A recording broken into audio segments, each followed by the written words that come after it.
Hey Hendra, this is such a good time to speak to you. I've been trying to get you on my podcast for a while, and thank you for coming.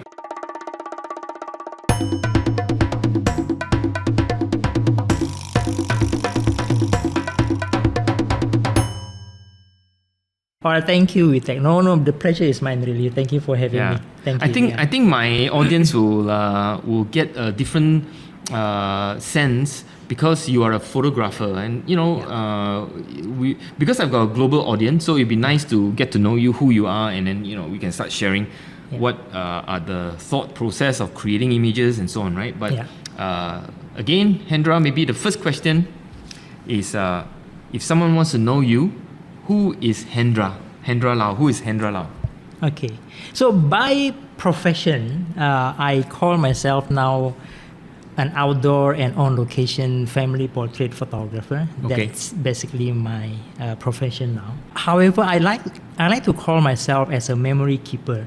Yeah. And the reason for that is because the very first reason why I started photography back in early 2000 was because then my girlfriend, now my wife, wanted to visit me to come to Singapore to visit me. And I just wanted to document that period of us together for the first time in Singapore. Right? So I went to Lucky Plaza, bought a small compact film camera that I could use to take photo of us going around Singapore, Sentosa, Clementi, Orchard, and all those things. And that was the very first intention why I wanted to have a camera. I won't talk about how many years ago, more than 20 years ago. 21 years ago, I'm an outdoor and on-location family portrait photographer as a profession, but I like to call myself as a memory keeper. Excellent. My wife likes to call it a hoarder. Hoarder, because you hoard, right? You hoard all your images. But today it's so cheap to... and many other things. Me too. I have the same issue. I think creative people tend to have the same issue. So memory keeper is such a good name because memory keeper denotes something much more valuable than an image. An image is just an image. You can collect images, but when you collect memory, hey, that's a different league altogether, right? Maybe unpack that for us. To you, emotionally, what does that mean? Yeah, nowadays, maybe more so nowadays. Back then when I started photography, I shot a lot on film, so I couldn't check the result until much later. Yeah. But nowadays we are so used to getting the instant feedback of what we shoot on the screen of our phone, right? And very often, myself included, my wife included, and I think many of us, we are too hard on ourselves. Meaning that we take a shot, we look at the photo, we don't like what we see. We don't like how we look like. We think that we are either, not ideal size, or not ideal smile. But 10, 20, 30, 40 years from now, our children, our grandchildren will not care about any of those things. Yeah. What they care is just they have photos of their parents holding hands in Sentosa, smiling at each other, and that's the memory that they would like to have, I guess. Yeah. I think there's so much from now. Yeah. So what you're saying is that there are people who sometimes so camera shy that they are not in any photo. So their children, their grandchildren have no privilege of looking at their parents or grandparents whatsoever. Yeah. Because you're so critical of the photograph that's taken of you. You delete everything off, and at the end, you can't find any photograph. That is correct. And that is so sad because you have no memory of your parents or your grandparents, and it's like... That's right. And that is why I'm so fascinated by this memory keeping kind of thing. So it's not so much memory keeping for the family. Yeah. I nowadays shoot, anything that I think will be missed 10, 20, 30 years from now. Right. When I walk around the street of Little India or Chinatown or, anywhere, if I see something, my first reaction is, what kind of memory would people miss if this is gone tomorrow? Actually, this is so applicable to sketching and art. Because oftentimes when you see the tear down of old buildings, right, in the name of advancement, of course, in the name of advancement, you got to tear down and then you build, right? Right. But it is also not just the building, it's also the memory that's going to be gone, right? right. People who have had lived there, who have interacted or worked there, or have bought stuff there, or they walked around, have family. That's also going. So a lot of the urban sketches, oftentimes you see a sketch places that are about to go, like Geylang Lorong 3. You have the colourful HDB Rocho, that's also gone. And then so many places, right, that I've gone and sketched. But in the same way, of course, visual medium is almost the same, right? Correct. Whether it's sketching or it's photography. Yeah. What you're saying is that the intention is to keep a piece of the memory in some form of... it's surprising that you put it in paper, it actually lasts longer than... Right, I completely agree. Or even an image, a digital image, that lasts longer than, in years to come, they could be in some database somewhere that you can search, right? Yeah. So what you're describing is fantastic. It's applicable to art in general, not just photography, I think. Yeah. Very interesting, you mentioned about paper, right? That it can last longer than, other things that we have. So my process of photography, sorry if I jump a little bit. It's okay. We can jump around. That's not an issue. I have it's not a principle, but it's just something that I would like to do. To me, photography is not complete until it's printed. Yep. Or until I see the something that I hold in my hand, that's something that I can enjoy, right? There's just something about holding it. There's something about holding it, right? So, and to me, it's not about... It doesn't have to be the perfect print on perfect paper and perfect, color and everything. Yeah. So, just a quick example, if I may show this. It's not a sketchbook, by the way. It's okay. Sorry to disappoint you guys. Well, a lot of my audience are more sketches, but visual medium, it's fine. Yeah. So I have this Midori notebook that I bought a few years ago. So, what this is, are you familiar with gel medium? Yeah. So what this is, right? It's actually a normal notebook, right? But when I started this back in 2015, 2016, I wanted something that I can call a book of mine. And the reason why I'm doing... It's like a diary. Yeah, like a diary. So the reason why I'm doing it this way, rather than print a photo on a separate piece of paper and then stick it on the book, the book will become a lot thicker, right? It will be double the size, right? But by doing this, by transferring the photo to the page of the book itself, I don't add the thickness. Why don't you describe a bit of the process while you're there before you continue? Talk about the process of how you transfer the image. Sure. Okay. So the process starts by printing the photo on just a normal 80-gram paper, normal white paper, but it has to be a laser printer. Okay. And the reason for that, you want the toner to be transferred. Okay, you want to transfer the ink actually. The ink, you want to transfer the ink on the paper. So once you print that, then you coat it with a very thin layer of gel medium. I'm using something from Whee Teck and Golden. Okay. I like Golden more for some reason because I think it doesn't get too sticky. Yeah. Right? They are both famous acrylic art maker. Actually. Correct, yes. We know the brand very well. Exactly, yeah. So I like Golden, and I especially like the Golden matte one. So the gel medium matte version, not the glossy one. So once I coat it, then I will stick it. Sorry, when I first print the photo on that normal paper, I have to reverse the image. Right. I reverse the image. So when because you're gonna stick it. That's right. When you stick it, then it will become back to how I take the photo. So once I coat it with the gel medium, then I stick it on the book, the pages of the book.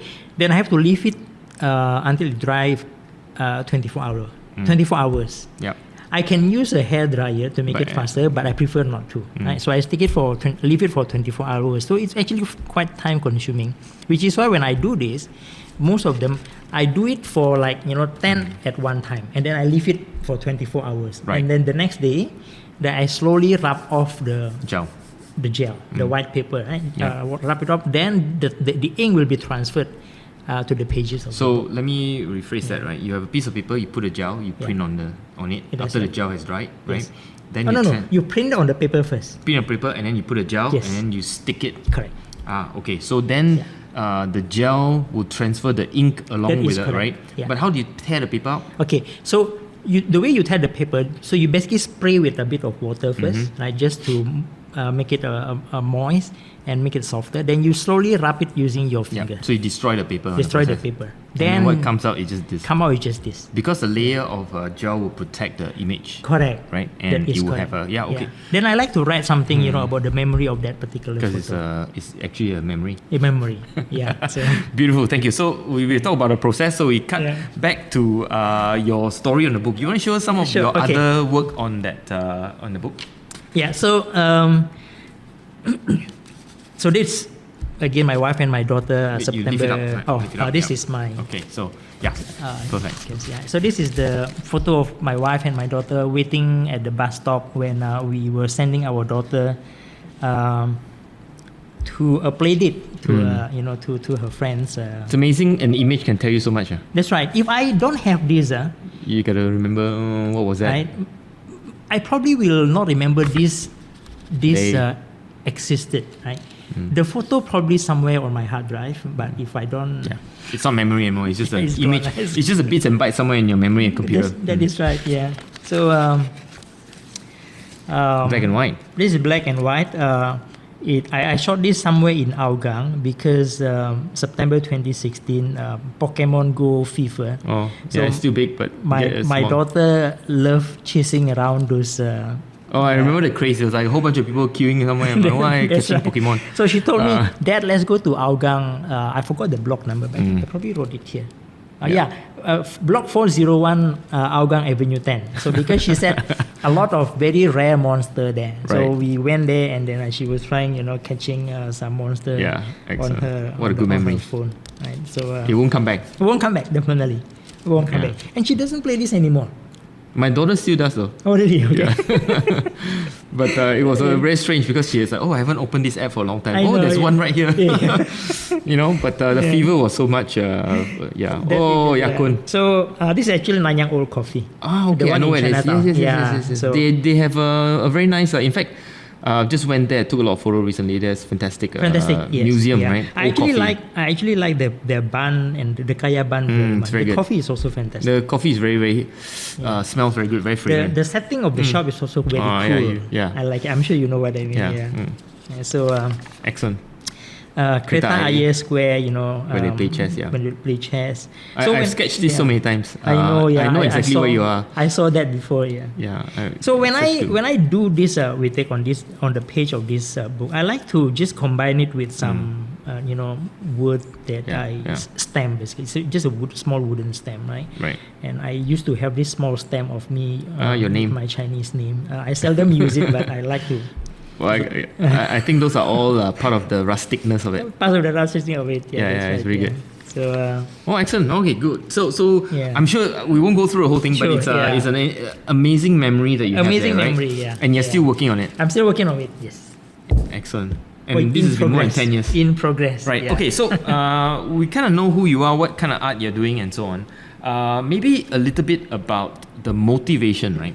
I mean, you already kind of alluded to the fact that it's about memory making, but what motivates you to create art, so to speak? I consider your work as art, right? In a sense, what's your motivation? What's your source of motivation? Yeah. So, the biggest one definitely the memory keeping part. I think I have explained that earlier. Mm-hmm. But the other thing about photography, it's actually a therapeutic exercise for me. I can understand that. So the other motivation for me before you move on, explain that. Why is it a therapeutic exercise for you? So it's not the photograph, it's not the end result that is therapeutic for me, but it's the process of getting to that point. Okay. I give one example, right? If I have something in my mind that I would like to photograph, it could be something, for example, recently I lost my grandma, right? I'm so sorry here. Thanks. Yeah, this is a difficult time for a lot of people. So I had something in my mind that life is fragile. Yeah. That,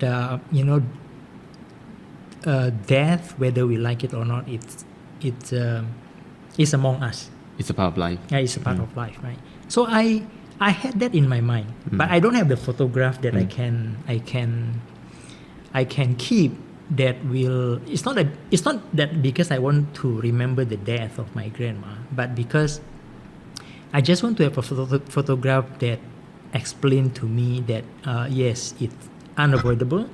It's part of life.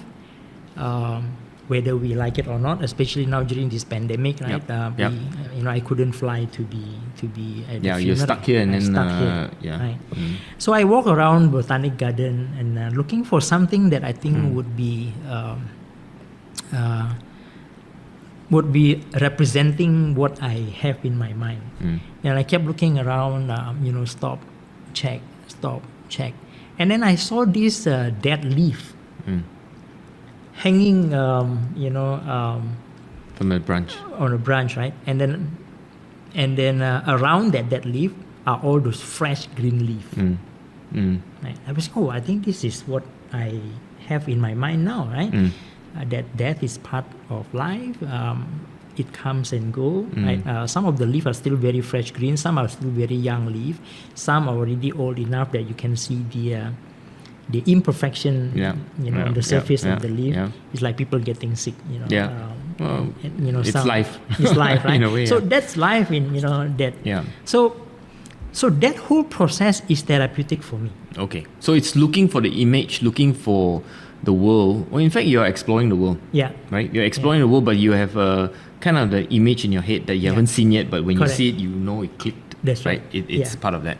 Yeah. So the motivation in that sense, it is about finding that part of the bits of, I don't know how to describe it, bits of life that is in your head. But the process of looking for it, right, is part of the whole, if you ever have an exhibition of all your photo, you need to have description on it.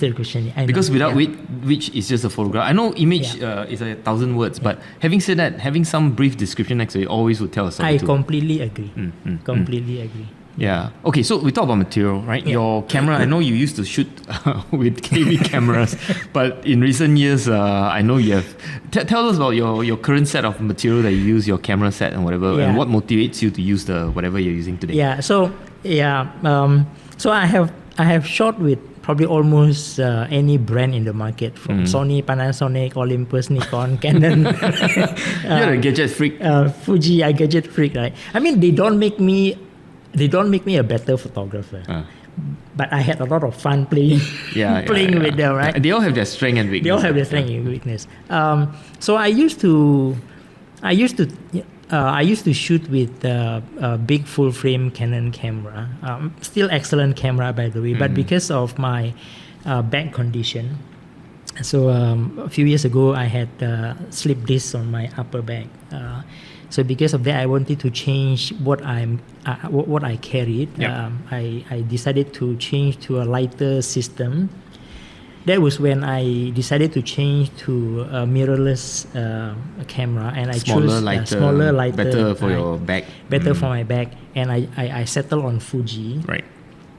So that has been my main camera for the last 5 years. Right. I think they make excellent system. Although they are cropped, but still the quality is fantastic. That's correct. I think back then, I would probably agree that the full frame tend to give you a better images. But even though when we look at the photo, when we look at the memory, we don't really care whether it's full frame or crop, or whether it's you're not going to print big for the building size, right? It's really for your... That's correct, But nowadays, I think the technology is so advanced that they are all probably about the same. Yeah, not much different. So that's my current gear that I use for my professional use. To shoot the family portrait for my clients. But for my personal photography work, I shoot on film as well. Okay, I've seen some of your... so I have a few old film cameras, the 35mm and the 120 bigger negative. And I also shoot my personal work on my iPhone. So iPhone is amazing. By the way, my I tell you, it's amazing. It's in your hand all the time. My iPhone has been almost 6 years old, by the way. I haven't changed yet. So. I have the 12, and I tell you, I love the 12 camera. It's just... I know. It's just amazing. So that those are the thing that I have and I frequently use. Okay. I think material is not so interesting. Actually, at the end of the day, it's the person behind the... you can give the same tool to different people. The result is so different. It's not the tool, obviously. Right? At the end of the day, it's the person behind it. But so I want to talk about this membership, right? I mean, how did you get about hanging out with photographer? And you've been shooting for a long time. So talk a little bit about how you grow in terms of who are your tribes and how do you get around to learn, with like-minded photographers and so on, right? Your journey. You know what? Contrary to popular belief, I am an introvert. A lot of your friends may not agree, but anyway. But it's very, I know you, so I agree. So I am more to an introvert rather than Actually, to be fair, a lot of creative people are introverts. Probably, yeah. It is a nature because I have you no need data though. So. Yeah, not data driven. This is just speculation. The point is that when you are a creative person and you're not an extrovert, so your energy and then you need to find it out. So you kind of outlet in your photography, in your drawing, in whatever it is that creative exercise, right? Yeah. Okay, so back to that. So introvert means that you don't, you still hang out with people, right? So yeah, I definitely still hang out with people.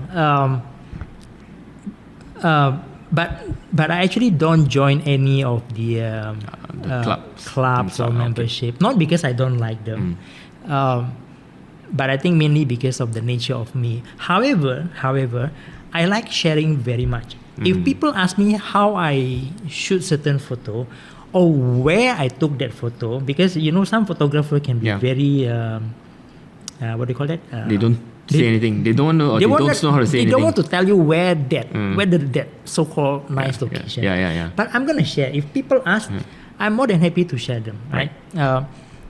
But that's in your nature. Your nature is just to, And I remember when I was talking about how to get a printer, and you were like chatting with me about, okay, this is the printer to get, and this is where you get it, and this is the guy you talk to in Cathay, and So back to that. So I don't quite enjoy joining the membership or organization, maybe because of the nature of my personality. Right. However, if people come and ask me about something, I would be more than happy to go and share with a group of people or even one-on-one. Right? But I enjoy learning from the community a lot online. Either the photography blogs, DP Review lah, F-Stoppers lah, Petapixel. All those are great websites. Good website. Even Singapore has our own Club Snap. Club Snap, right? So I enjoy learning and sharing whenever whenever I can. So maybe that's where my communities are. It's more online rather than physical. I think it's a perfectly valid and legit tribe that you're part of, except that you don't meet physically so much, but you're still part of the contributing. If someone have a question, you know the answer, you also contribute, right? So that's just part of how you go about your membership. Maybe I move on to the other part about mind development, right? Or mind in general. When you look at an image, not so much professionally, but something that you want to take, how do you start? Talk about the leaf that you saw. How do you go about creating the image that you want?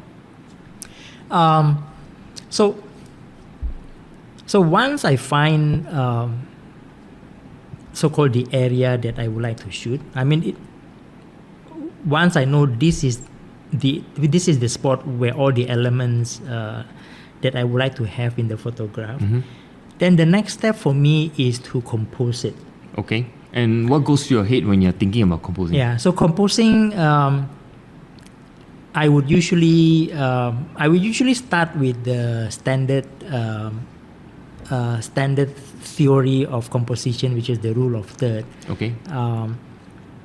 But if it doesn't work for that particular image that I would like to create, I will just break the rule. I will just ignore the rule and start with the rule, break it. Start with the rule and then break it, right? So I will start with the composition, try to align the main subject, either lower left, upper top, corner, corner, and either that, or if I think it works better if it is dead center, I would do it. Why not? Yeah. If it's dead center and it works, why not, right? Yeah, I would just do it. Then I will take the photograph. Right. The next process, usually I would compare between portrait orientation or landscape orientation. Okay. Because some photos may look better in portrait orientation, some may look better in landscape orientation. Then I would, I usually take both of them. What do you do to decide? You try, you take both of them? I take both of them. And then you kind of compare? That is correct. See which one works better? Correct. Sometimes, one of them will give you more impact than the other, right? Because of I think the look, the feel when you're looking at the orientation of the photo, it's different. Yeah. So actually, just a note, right? For sketches, sometimes you see artists do this or this, right? I do that too. So it's actually to frame. Yeah. Whoever created this idea of framing is a genius, right? Correct. Yeah. So when you frame it, when you sketch, okay, I think portrait works better than landscape, and so you frame it to see what could be the outcome, and that essentially is what you're trying to do. You kind of take both, and today it's so cheap, it doesn't cost you to take, and then you see delete the other one, or you keep both, right? Yeah. Okay, good. So that's what go through your head now. Are you still trying to, look at your photography, and there are some aspects of it that you're still trying to improve on? What would that be? Oh yeah, definitely. I think the learning process is forever. Never stop. Never stop. Right. That's the one thing I find talk to everybody. That's right. Yeah. So, I think for the longest time, I always wanted to be a sketcher. By the way, you're still welcome to join us. My secret aspiration. No need secret. You just come join me. But I know that I keep telling myself I'm not good enough, right? So, but sometimes I do sketch for my own. I have seen before. Yeah, they're pretty good. So too humble. No lah, it's true. It's not. It's not good. But yeah, learning never stop. Even for photography, I may think that I know a lot of things in photography, but there are, whenever I look at other people's photos or something that I learn online, I will think, oh yeah, why did I not think about that?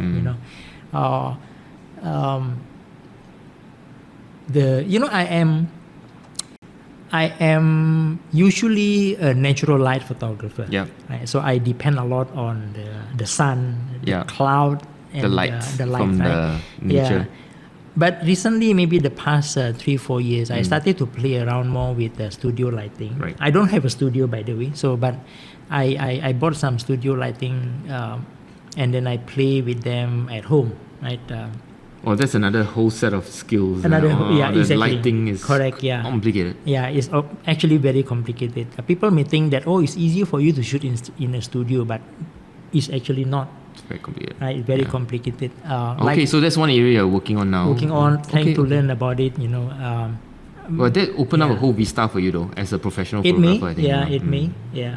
But like all things, get to a certain proficiency, you test it out and see how it goes. Right. Yeah. So I enjoy the process of learning as well, definitely. That's very good. Maybe just a quick note on how you're learning it. Are you going through online YouTube tutorials, or you're reading some books, or following some blogs? Yeah, my main source of learning now is actually YouTube. Amazing, right? It's quite amazing how YouTube has evolved to become like an online education system. Yeah. I mean, if you want to see it from that angle, right? It's taken over education actually. So I like learning from YouTube. There are a few channels that I really like. Locally, Filipino photographer channel, US, American, Australian, and so it is. If you Google photography topic on YouTube, you will definitely get tons of them. Actually, it's not just that, it's everything. I mean, recently, because of Queen's Gambit on Netflix, I started playing chess again. I used to play chess competitively. I see. It's amazing what you get. I mean, when I was a teenager and I had chess lessons like what I have today, I probably would be a grandmaster. Okay, maybe not. But do you know what I'm saying? The amount of education material out there. But the other problem is true, there's just too much. Yeah. And the issue is good and not so good amount of quality is all intermingled. So how do you know which is good, which is not? And so you need to now be able to design your own training by selecting the right thing to learn. Yeah. Because not everything is of good quality, right? Yeah. So anyway, that is a challenge for YouTube education, I think. That is true. Yeah. So it's too crowded with many things. So you actually need someone to tell you where to look for what you want to learn. Right? So, okay, like for you, right? Because you played chess before. Yeah. So if you listen to somebody teaching chess, you probably would know almost immediately whether that channel is going to be good for you or not, correct. Right? Likewise for me for photography, even though I don't really, I am not the expert on studio lighting yet, for example, but because of the basic photography is similar. So when I listen to them explaining something, I would probably be able to tell whether or not I would continue listening to them. Yeah, because you know, good, bad, right? That's right. The quality of the education itself, you know. Yeah, that's right. No, I understand. I mean, it's not about the person having 500,000 subscribers, right? Because the person started way earlier. I agree. But the person could have 3,000, but actually the quality of the education from that I channel agree. could be really, really good. So I'm agree. just selling my channel. No, I completely agree. Yeah, I completely agree. But no, I think it's true. Yeah. I mean, I'm following a couple of people who are only 3,000 subscribers, but they are way better than some of the other I ones. agree. Yes. They're just meandering around and talking about. A lot of them are just buried because, you know, maybe because of the algorithm that YouTube has. Yeah, that, you know, or they started late. Or they just recently started. Right? Yeah. Okay, good. Any struggles that you you're still thinking about that? Yeah, you're trying to overcome it. Maybe not. Definitely have. Yeah, I think from the business standpoint, because now it's since I quit my corporate job in 2017 to pursue It's this. been 4 years. It's been 4 years. Yeah. To be a full-time photographer, that the biggest challenge is definitely how to grow the business to be a financially sustainable business. Right? Yeah, I understand. I think the moment we make our hobby a business, then it completely change everything. Right?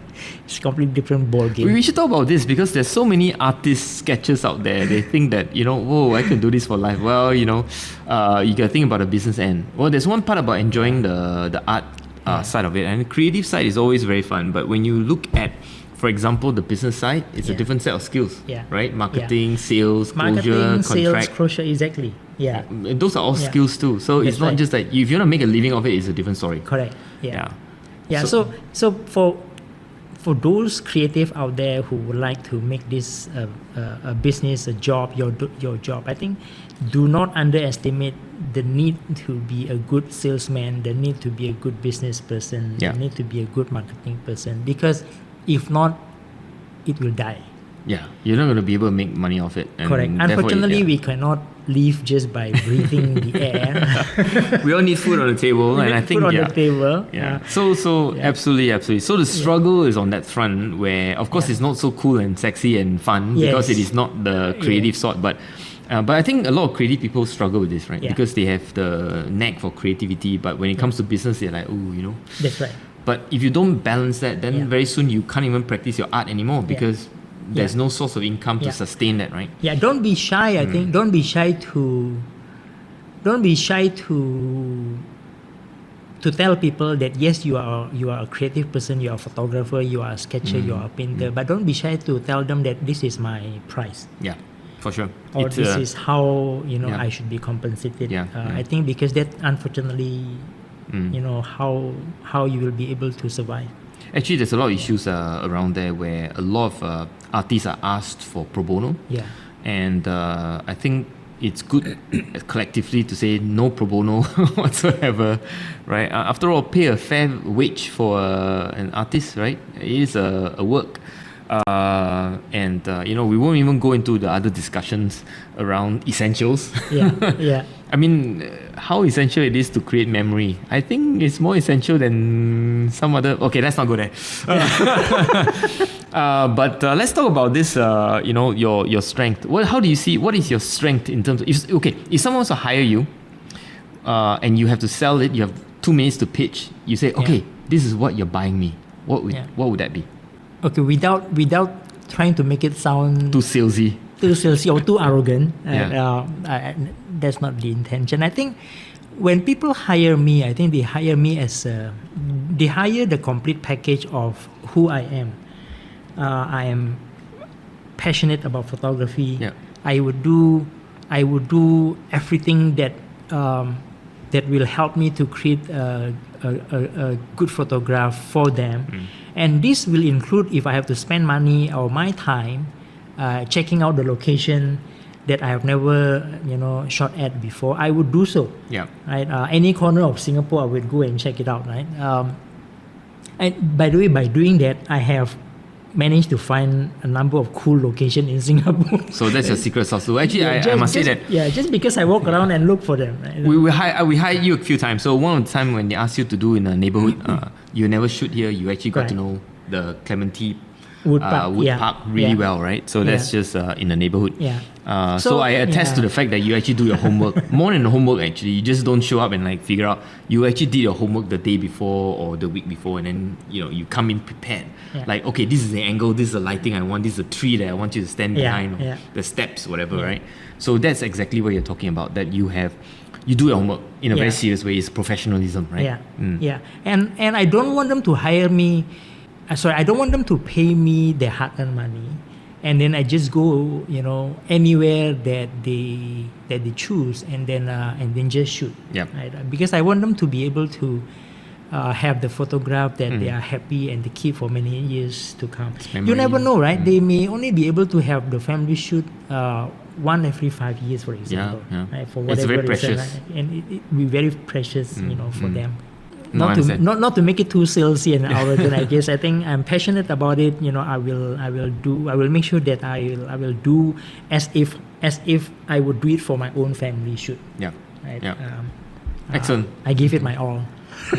No, excellent. I think what you're describing is that someone is putting their memories in your hand. Yeah. So what does that mean? Well, you can't just lightly, treat it as if it's just a transaction, right?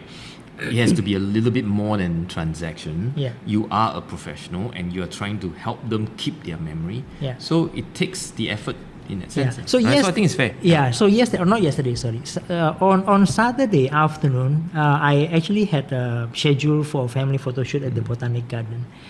So the family told me when they first hired me that they wanted photos of them with sunset, a lot of shadow and highlight, the orangey color in the sky. But it suddenly rained at Botanic Garden. So there's no orange and no golden color.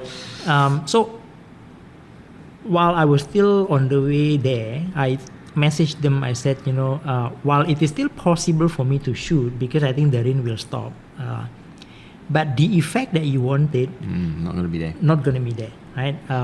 Even though I already spent $18.30 on the way from Simi to Botanic on Grab, I told them I think we should reschedule this because the memory you won't get it. You see, you won't get what you wanted, right? Yeah. And then we agreed to reschedule, and then it's going to be this coming Friday. Okay, so hopefully the sun comes out and stay. Because it's raining. I feel like next few days. Yeah. No, I understand, and it's part of the whole process of going back to your principle and values, right? That's right. They want a certain image for memory, and you need to sort of respect that. Yeah, and it's part of the whole thing. And my happiness also comes from how happy they are when they look at the photo that that they will get later. I understand. That brings me more joy rather than the money. Yeah. Right? No, I fully appreciate it. Okay, so a couple of other questions before we wrap up. First is that if you have a chance to go back to yourself when you are starting out, what would be the top advice that you give to Hendra from the time you are starting out? Let's say in 2016. So, okay, you're going to start out. So what advice would you give him? I think I would tell him don't think too much because... I remember you were like, do I do this, do I not do that, right? Okay, don't think too much, right? Yeah, don't think too much because I was contemplating to do this as a business not 1 year, Many years. Not even 2 years, right? Not even 5 years. Right? It's close to 10 years. You procrastinate. Yeah, it's close to 10 years. So I think I would tell Hendra, the younger Hendra, that don't think too much. Do it. You still have a longer runway in front of you compared to what I am now. Yeah. right? So go for it, do it, explore and learn, fail, improve, and then move on if you think that that's not for you. Yeah. Rather than, I think, this Hendra now is, the runway is getting a lot shorter now, but now only I have the gut to do it full time. But I think, it's amazing that you dive in and you've done well. Yeah. I mean, I also have to say that different people will have different circumstances. Sure. Right? So I'm not saying that this is a general rule that people can apply in their life. But I think for me personally, No, it's a personal advice. Yeah. So you know yourself for me too. personally, I would have done it a lot earlier.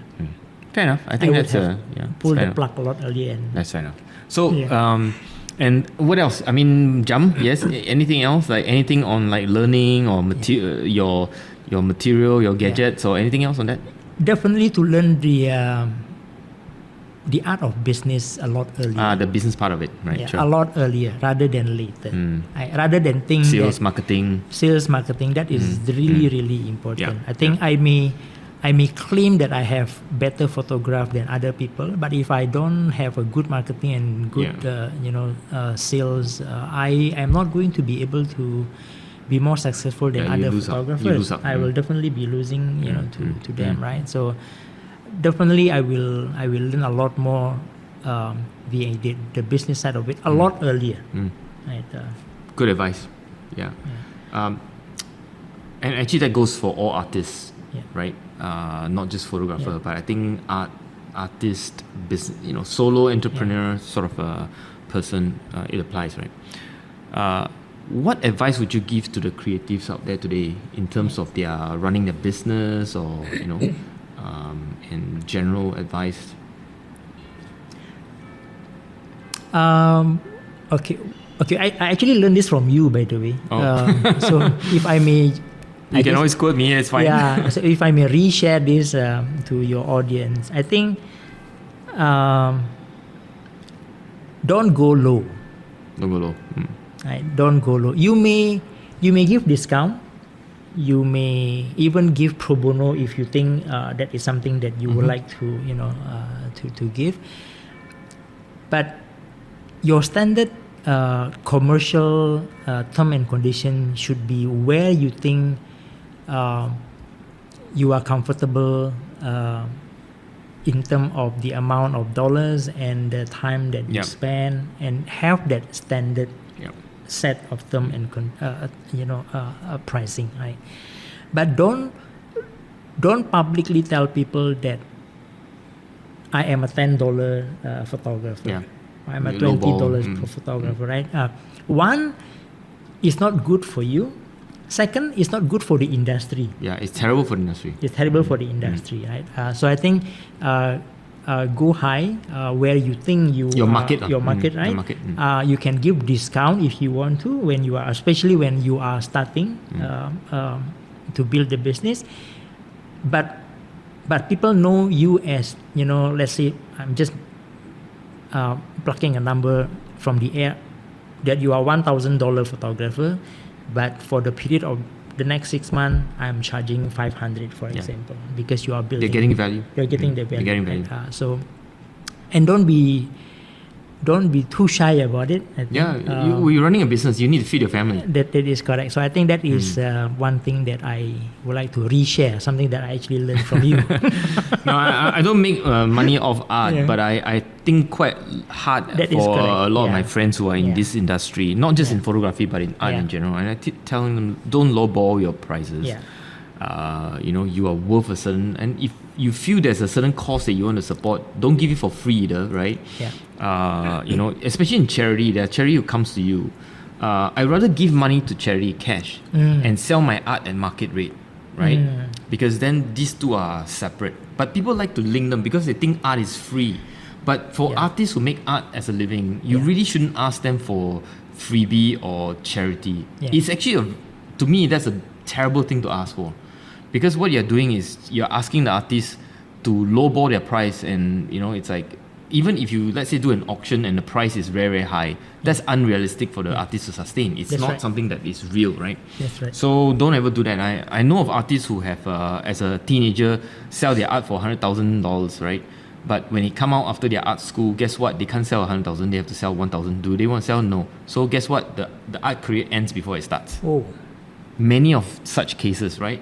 Parents over-eager, Yeah. put their children's art Yeah. for auction, sell a lot. When children come out, they really cannot make a living off that auction price. Yeah. But that's not realistic. So, yeah. So my view is two different things. Auction for charity and your market price should be distinct and separate. Good point. And keep it separate, right? Good point. You're trying to make a living off art. You're trying to make a proper living. So proper price, market, right? good point. Yeah. Okay. Any other thing that you think would be helpful? There are thoughts that you think, you have a lot of experience. I do want to try to fish it out for other creatives out there who run their own business or who wants thinking about it. I think don't settle. Like I said, for example, when I say don't settle, it just continue to look for things that will help to improve your Craft. right? A simple example that I would like to share is about the location of my photo shoot. I may have shot at Botanic Garden like hundreds of times, right? But every time I go there for a walk to look for different location, different spot at different time of the day, You learn something. I will learn something. I will find something. I will find either a different time of day will give me a different effect for this particular spot. Different angle will give me a different effect. Different lens that I use will give me a different effect for the particular exact same spot. That I think will benefit both me and my clients because they don't get the same photos every time I bring them to Botanic Garden. I mean, family A and family B, don't get the exact same photos. It's not like, same shot, right? Yeah, same shot. Right? So, Actually, you're enough tricks in the bag to vary the shots, the mood, the that's outcome. right. Yeah. So I think continue looking for something that will help you improve the craft. For me, I think definitely location is the key because I don't shoot studio. I go out shooting outdoor. So it's very important for me to continue searching for that location. Otherwise, my portfolio will look the same the after a while. same. That's why your portfolio looks very different because you continue to keep it fresh, right? Yeah, and I like doing that. Yeah. So I think that goes for art too. In anything, vary your material, change a bit of brushes or your paint or that's something, but don't change too much because if you change too much, then you also kind of go way off too quickly. Completely, that is true. Yeah. So, and don't be afraid to experiment and do something outside of your comfort level. Yeah. If I'm used to shoot using, I was so used to shoot with a 85 mm focal length lens, which is medium tele, right? But one day, a few years ago, I decided to. A few years ago, I saw photos of family photo from American photographer. I forgot his name. It's a wide angle lens. I was actually surprised, It was really good. Yeah, it was very good. Then I started experimenting and shooting with 35, even 20, even 21 mm lenses. Very wide, right? That's very wide. Yeah. Not common for family portrait, but the effect that I got, I was surprisingly, It's good, right? it's good, right? I was happy about it. Again, it's about learning the lens, I think. Yeah. Then from then I started having two bodies on. My left shoulder is a wide angle lens. The other one is a My zoom. right shoulder is the medium tele lens. Right? Right. So then I get both of them when I shoot a family session. I think with the wide, as far as I know, I'm not the expert. You have to go up close, Yes, really up close. It is about Yeah. capturing the essence of what's happening. that is The correct. immediacy, right? Yeah. So you get more in the photo because it's so wide. But at the same time, you also need to be careful not to be too far from them, Right. because you want to be able to get the action in the photo, but at the same time, close enough to get the expression. Yeah, got it. I think that's amazing advice as well. Just how you deal with learning and non-stop learning, Yeah, non-stop whatever learning, craft it. definitely. Yeah. Last thing, maybe a couple of tips for iPhone shooter. What if you use your iPhone all the time? So couple of tips. Yeah. Okay, the immediate one that I Okay, one thing that always come to my mind. Okay, I don't mean to offend anybody with these tips of smartphone photography. Is our human skin has texture. Yeah. Right? We have texture on our skin, so don't overdo. Don't overuse the what do you call it? I think the beauty cam. The beauty cam. Yeah. Lots of people love that, right? So the smooth, beauty cam, the skin. Smoothen out the skin. Don't overuse that because Yeah. our skin, has a texture. So be proud of it. Be proud of it. Don't make it look too fake, right? Especially when we are taking a selfie or our family. You can use photos. beauty cam, just don't overuse it. That's right. You can just don't overuse it. Yeah. Right. Because okay, good tip. If all your photos that you take using your phone are beautified using that, it's not real. 10 years from now, you will hate all of them because you will, our mind change. Our feel for what beauty is could be different. That is right?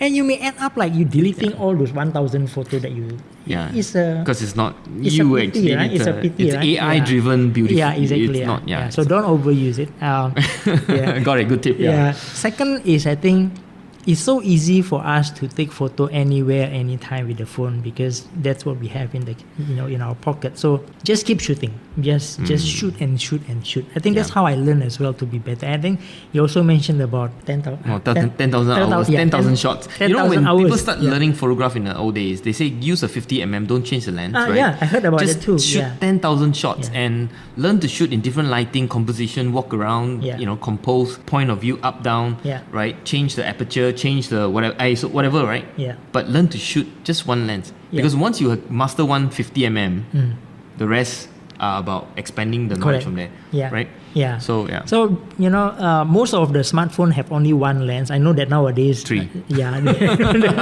You look at the iPhone, it's like 3, right? You have 3. Yeah. But if you can just stick with one and then just keep shooting, I think shoot anything that trigger your interest. Yeah. Something that either the color or the pattern or the memory that you would like to keep by shooting that particular object or event, right? Yeah, just keep shooting. Just keep shooting. And then the other simple tips for photography is be careful with your focus. Remember that you can tap to focus. Yeah. Don't just press and then shoot, right? That's a slightly harder, but yes, I think I know what you're saying. Because it's very easy to take a non-focus shot without realizing it. That is correct, yeah. You may think that, on the small screen of the phone, you may think that everything is in focus, but once you see it on the bigger screen, or you realize that, the subject that you actually want to be the main point of interest is actually out of focus. So make sure that you tap on where your main point of interest is to focus on that particular. Remember where you're focusing. Yeah, remember where you're focusing is. When you're shooting landscape, be it cityscape, or when you're traveling, when we can travel again, make sure that your horizon is straight. Very common that we tilt our phone. Yeah, and not straight. Right?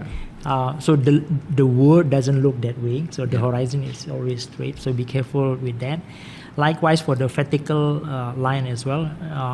Align it to the side. Right? Yeah. Especially when you are shooting a building, for example, you don't see the horizon, but you see the vertical building, right? Make sure that you line it up, right? Yeah. Otherwise, you will look like a pizza tower. Everything, everything is slanted. Everything is slanted, right? Okay. And I think few tips. Very good. And most importantly, I think to just have fun. Yeah, I actually agree. Yeah. Everything you do must have fun. Yeah. Otherwise, why do it? Or if you're doing it and you're not having fun, you won't sustain it. Then you won't go very far. Then you'll not get very good. You won't enjoy it, and it becomes right. So Hendra, thank you very much for your time. I really appreciate this chat. I think my audience definitely got quite a bit out of it. They may or may not be professional photographer, but everybody is a photographer. Yeah, I agree. So I'm sure everybody is a memory keeper. At least for their own family. Yeah, and especially when you have kids, you want to take photograph. And improve on the photograph. So thank you very much for coming over and have a chat. The pleasure is mine. Thank you. Out from Whee Teck and Hendra. Thank you, everyone. Bye-bye.